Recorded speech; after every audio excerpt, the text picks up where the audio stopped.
Welcome to progress coaching institute. Progress coaching institute में आपका स्वागत है। प्रीवियस वीडियो में हम लोग जहाँ तक किए थे उसी के आगे हम लोग शुरू करते हैं। ऑब्जर्व दैट, आपने देखा होगा या आपने ध्यान दिया होगा, that a group is provided in a saucer, एक तस्तरी में ग्रुप बना होता है। प्लेसिंग द टी कप यानी चाय के कप को उसमें रखने के लिए एक ग्रुप बना होता है, मतलब तस्तरी में बीच में स्थान बना होता है जिसमें चाय की कप रखी जाती है। It prevents the cup from toppling over, यह चाय के कप को रोकती है गिरने से। टॉपलिंग ओवर मतलब झटका, toppling over in case of sudden jerk, अगर एकाएक कोई झटका लगता है, जर्क मतलब झटका, अगर कोई झटका लगता है तो चाय की कप को रोकती है कि वह गिरे न। अब आगे आ जाइए, inertia and mass.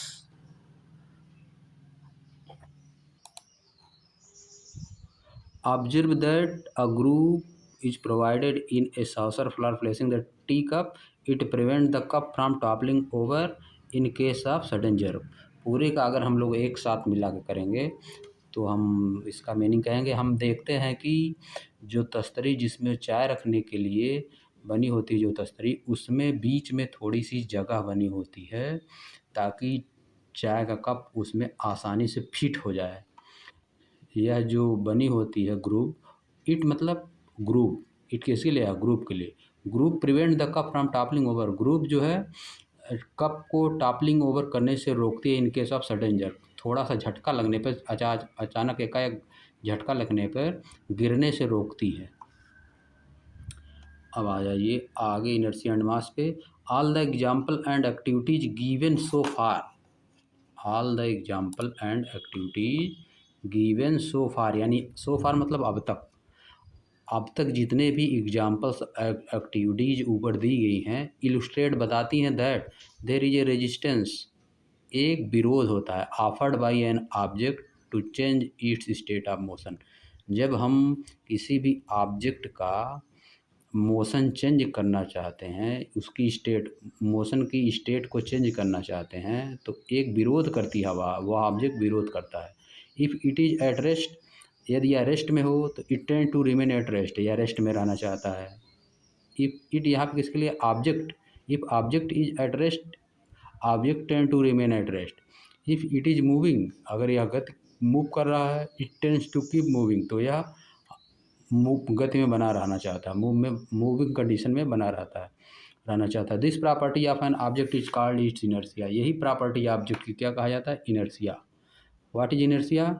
If an object is at rest it tends to remain at rest, if it is moving it tend to keep moving. This property of an object is called its inertia.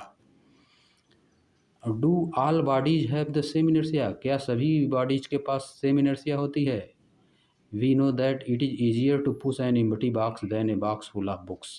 यह हम जानते हैं कि खाली box को हटाना, खाली box को हटाना, पुश करना, धक्का देना आसान होता है बजाय कि किताबों से भरे हुए बॉक्स के। Similarly if we kick a football it fly away, इसी तरह से अगर हम एक फुटबॉल को किक करते हैं तो यह उड़ जाता है यानी ऊपर चला जाता है। But if we kick a stone of the same size, अगर हम उसी साइज के स्टोन को किक करें विथ इक्वल फोर्स, उसी फोर्स से, इट हार्डली मूव, यह बहुत मुश्किल से चलेगा यानी नहीं भी चल सकता है। We may in fact get an injury in our foot, हम अपनी पैरों में इंजरी भी पा सकते हैं, हो सकती है हमारे पैरों में वाइल डूइंग सो, ऐसा करते समय। सिमिलरली इसी तरह से इन एक्टिविटी 8.2, एक्टिविटी 8.2 में in state of a 5 rupee coin, if, अगर हम 8.2 में 5 रुपये की क्वाइन, यहाँ जो है 8.2 एक्टिविटी है यहाँ पे, if 5 rupee coin, if you use 5 rupee coin, अब फिर से एक बार देख ले, in state of a 5 rupee coin ₹5 के सिक्के के स्थान पर इफ़ वी यूज ₹1 कॉइन, ₹1 का सिक्का हम लोग यूज करेंगे, we find that a lesser force is required to perform the activity. इस एक्टिविटी को करने के लिए कम फोर्स की आवश्यकता होगी। A force a force that is just enough to cause a small car to pick a large velocity will produce a negligible change in the motion of train. A force that is just enough to cause a small car to pick up a large velocity will produce a negligible change in the motion of a train. एक बल जो कि बहुत ज़्यादा पर्याप्त है एक छोटी सी इक्का गाड़ी को बहुत ज़्यादा वेलोसिटी प्राप्त करने के लिए, वह एक ट्रेन की मोशन में बहुत ही कम चेंज, ना के बराबर चेंज लाएगा। दिस इज बिकॉज ऐसा है, क्यों है, in comparison to the cart के कंपेरिजन में, यानी इक्का गाड़ी के कंपेरिजन में, the train has much lesser tendency to change its state of motion. Train के पास बहुत कम टेंडेंसी है अपना स्टेट ऑफ मोशन चेंज करने की। अकॉर्डिंगली, इसके अनुसार वी से दैट, हम कह सकते हैं, the train has more inertia, train के पास ज़्यादा इनर्सिया है, देन द कार्ट की अपेक्षा। Clearly heavier or more massive object offer large inertia. इस प्रकार यह स्पष्ट है कि ज़्यादा भारी और बहुत बड़े ऑब्जेक्ट में बहुत ज़्यादा इनर्सिया होती है, larger inertia. Quantitatively the inertia of an object is measure by its mass. Quantitatively अगर कहा जाए, क्वांटिटिवली मतलब क्वांटिटी के रूप में, क्वांटिटी मतलब मास से रिलेटेड है, कम मास, ज़्यादा मास, लेस मास, मैक्सिमम मास, इसको कहा जाता है quantity. Less length, maximum length, more length. Quantitatively the inertia of an object is measure by its mass. अब कहा जाए इनर्सिया कैसे मेजर किया जाएगा, इसके मास को मेजर करके। We may 10 relate inertia and mass as follow. इस प्रकार इनर्सिया और मास को हम इस प्रकार रिलेट कर सकते हैं। Inertia is the natural tendency of an object to resist change in state of motion. Inertia किसी ऑब्जेक्ट का नेचुरल टेंडेंसी है कि वह अपने स्टेट ऑफ मोशन में चेंज को रेजिस्ट करती है, उसका विरोध करती है। और ऑफ रेस्ट, या तो रेस्ट का विरोध करेगी या तो मोशन का विरोध करेगी। The mass of an object is measure of its inertia. किसी भी ऑब्जेक्ट का मास उसकी इनर्सिया का मेजर होता है, यानी मास जितना ज़्यादा रहेगा इनर्सिया उतना ही ज़्यादा रहेगी। यहाँ से लेके यहाँ तक इनर्सिया का डिफिनेशन हो गया। Inertia is the natural tendency of an object to resist change in state of motion or of rest. इतना यहाँ से यहाँ तक इनर्सिया का definition. Question, which of the following has more inertia, rubber ball and a stone of the same size. किसके पास ज़्यादा inertia होता है, जिसका मास ज़्यादा होगा, स्टोन के पास। अब बाइसिकल एंड ट्रेन, ट्रेन का इनर्सिया ज़्यादा होगा क्योंकि बाइसिकल का मास कम है, ट्रेन का ज़्यादा। अब ₹5 कॉइन एंड ₹1 कॉइन, ₹5 कॉइन का इनर्सिया ज़्यादा होगा और ₹1 कॉइन का कम होगा क्योंकि ₹5 कॉइन का वेट ज़्यादा होता है। In the following example try to identify the number of times the velocity of the ball changes. इस एग्जाम्पल में, नीचे के एग्जाम्पल में बताइए कि बॉल की वेलोसिटी कितना टाइम्स चेंज होती है। If football player kicks a football to another player of his team who kicks the football toward the goal keeper of the opposite team collect the football and kicks it towards a player of his own team. Also identify the agent supplying the force in each cases.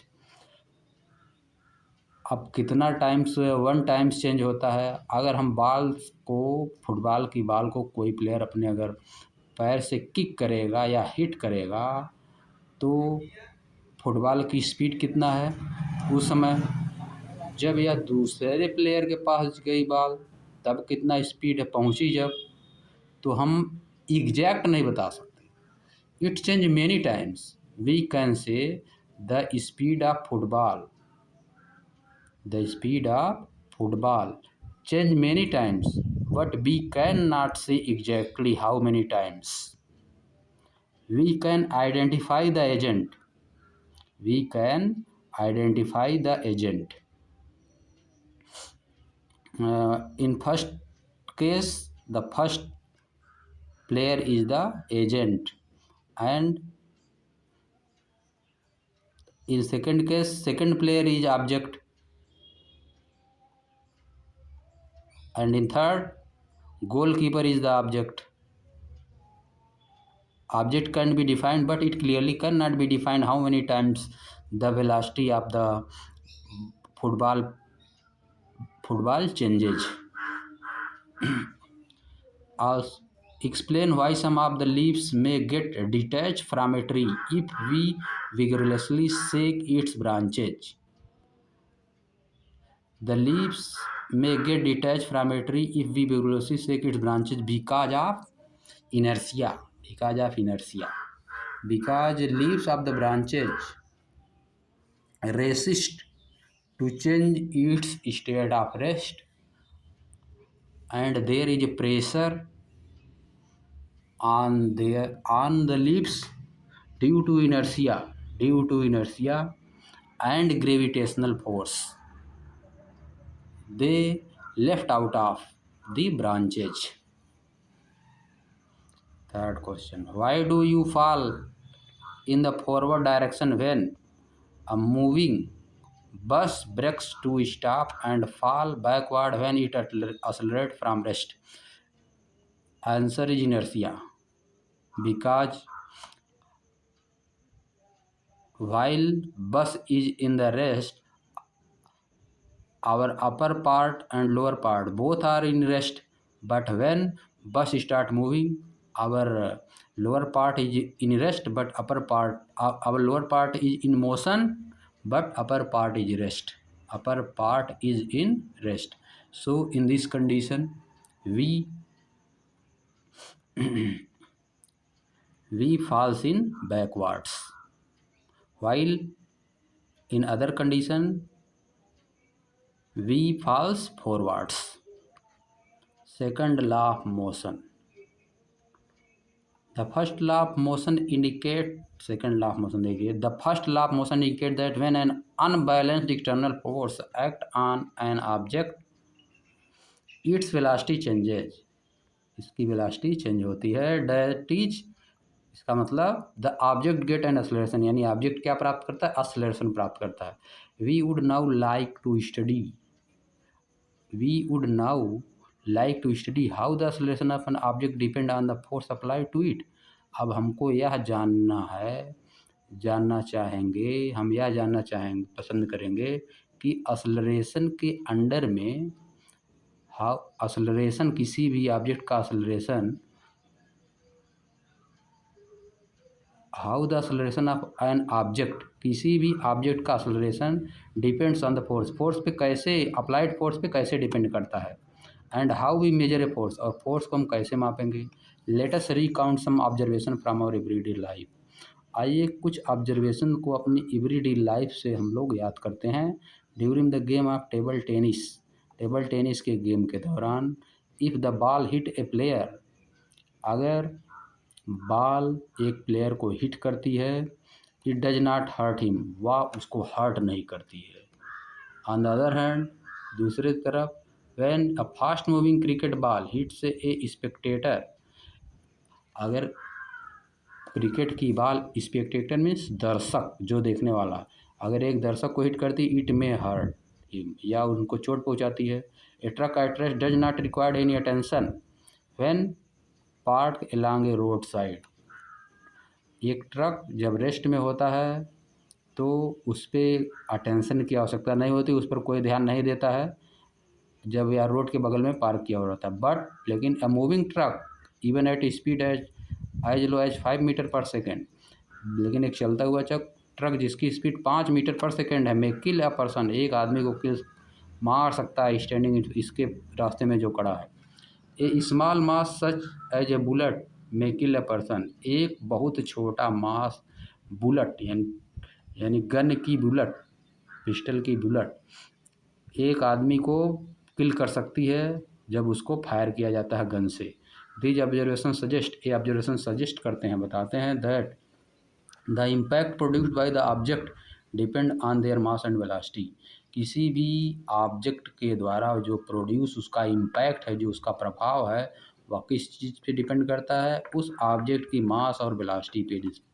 Similarly इसी प्रकार से if an object is to be accelerated, अगर एक object को ज़्यादा accelerate कर दिया जाए, we know that a greater force is required to give a greater velocity. एक ज़्यादा बहुत ज़्यादा फोर्स की ज़रूरत होती है उसको ज़्यादा वेलोसिटी देने के लिए। इन अदर वर्ड, दूसरे शब्दों में, there appears to exist some quantity of importance. In other word, there appears to exist, in other word अगर दूसरे शब्दों में कहें, there appears to exist some quantity, ऐसा मालूम होता है कि कोई क्वांटिटी मौजूद है ऑफ इम्पॉर्टेंस, किस कोई महत्व वाली क्वांटिटी मौजूद है जो, दैट माने जो, combine the objects mass and its velocity, जो किसी ऑब्जेक्ट के मास और वेलोसिटी को कंबाइन करती है। One such property called momentum, इस तरह की एक प्रॉपर्टी को कहा जाता है momentum. Was introduced by Newton, यह किसके द्वारा इंट्रोड्यूस किया? न्यूटन के द्वारा। The momentum p of an object, किसी भी ऑब्जेक्ट का momentum p is defined, define किया जाता है as the product of its mass m and its velocity v, that is p equal to m v. यानी जो मोमेंटम है मास और वेलोसिटी के प्रोडक्ट से डिफाइन किया जाता है। Momentum has both direction and magnitude, momentum के पास डायरेक्शन भी होता है और मैग्नीट्यूड भी होता है। ईस्ट direction is the same as that of velocity, इसकी डायरेक्शन वही होती है जो वेलोसिटी की होती है, वी की। The SI unit of momentum is kilogram metre per second, SI unit momentum की क्या होती है? Kilogram metre per second. Since कहाँ से आया? क्योंकि मास का किलोग्राम और वेलोसिटी का मीटर पर सेकेंड होता है। Since the application of an unbalanced force bring to change in its velocity of the object, क्योंकि अनबैलेंस्ड फोर्स किसी भी ऑब्जेक्ट में वेलोसिटी को चेंज कर देता है। इट इज़ देयरफॉर, इसलिए यह क्लियर है या स्पष्ट है that a force also produces A change in momentum, एक फोर्स मोमेंटम में भी चेंज लाता है। लेटेस्ट कंसीडर ए सिचुएशन, आइए एक ऐसी सिचुएशन हम लोग कंसीडर करते हैं, सोचते हैं, इन विच जिसमें एक car with a dead battery, एक कार जिसकी बैटरी खराब हो चुकी है, is to be pushed along a straight road, एक सीधे रोड पे धक्का दी जाती है, to give it speed of 1 metre per second, इसको कितना स्पीड दिया जाता है? 1 मीटर पर सेकेंड का। Which is sufficient to start its engine, जो इसके इंजन को स्टार्ट करने के लिए सफिशियंट है, पर्याप्त है। If 1 or 2 person give a sudden push, अगर एक या दो पर्सन इसको अचानक धक्का देते हैं, अनबैलेंस फोर्स इस पर लगाते हैं, इट हार्डली स्टार्ट, यह मुश्किल है कि स्टार्ट होगी, बहुत मुश्किल है कि स्टार्ट होगी। But a continuous push over some time result a gradual acceleration of the car to this speed, लेकिन लगातार धक्का देने से कुछ समय तक क्या रिजल्ट निकलेगा? एक ग्रेजुअल, एक थोड़ा सा असलरेशन आ जाएगा, बहुत कम असलरेशन आएगा कार की स्पीड में। इट मीन्स, इसका मतलब that the change of momentum of the car is not only determined by the magnitude of force, केवल चेंज ऑफ मोमेंटम जो है कार पे अप्लाई किए गए फोर्स के मैग्नीट्यूड पर डिपेंड नहीं करता है, but also by the time, और यानी टाइम पे भी डिपेंड करता है, ड्यूरिंग विच, जिस समय फोर्स इज एग्जर्टेड, उस पर फोर्स लगाया गया। किसी भी ऑब्जेक्ट का मोमेंटम केवल उसके स्पीड पर डिपेंड नहीं करता, बल्कि टाइम पे भी डिपेंड करता है।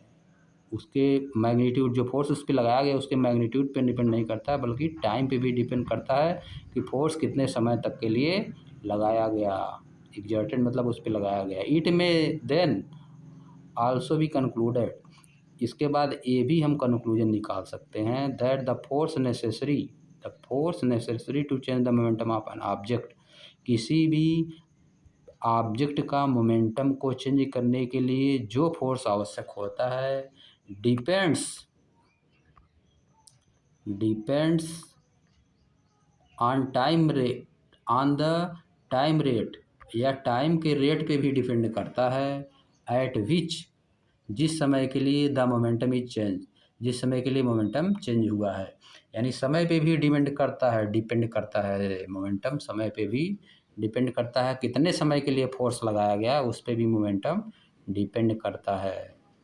यानी मोमेंटम किस पे डिपेंड करता है? लगाए गए फोर्स पे डिपेंड करता है, और समय के रिस्पेक्ट में वह कितने समय तक के लिए लगाया गया है इस पे भी डिपेंड करता है। The second law of motion states that the rate of change of momentum of an object is proportional to the applied unbalanced force in the direction of force.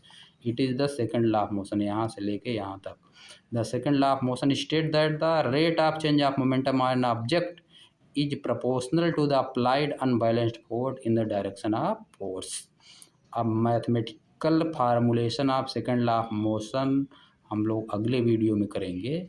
यह काफ़ी इम्पॉर्टेंट है, इससे क्वेश्चन भी लगेगा, numerical question में use होगा second law of momentum का. इसमें जो फार्मूला निकलेगा P=mv जो फार्मूला इसका, और सेकंड लॉ ऑफ मोशन से जो फार्मूला आएगा या P=ma आएगा, इसका यूज क्वेश्चन को लगाने में किया जाएगा. तो यहाँ से हम लोग नेक्स्ट वीडियो में करेंगे.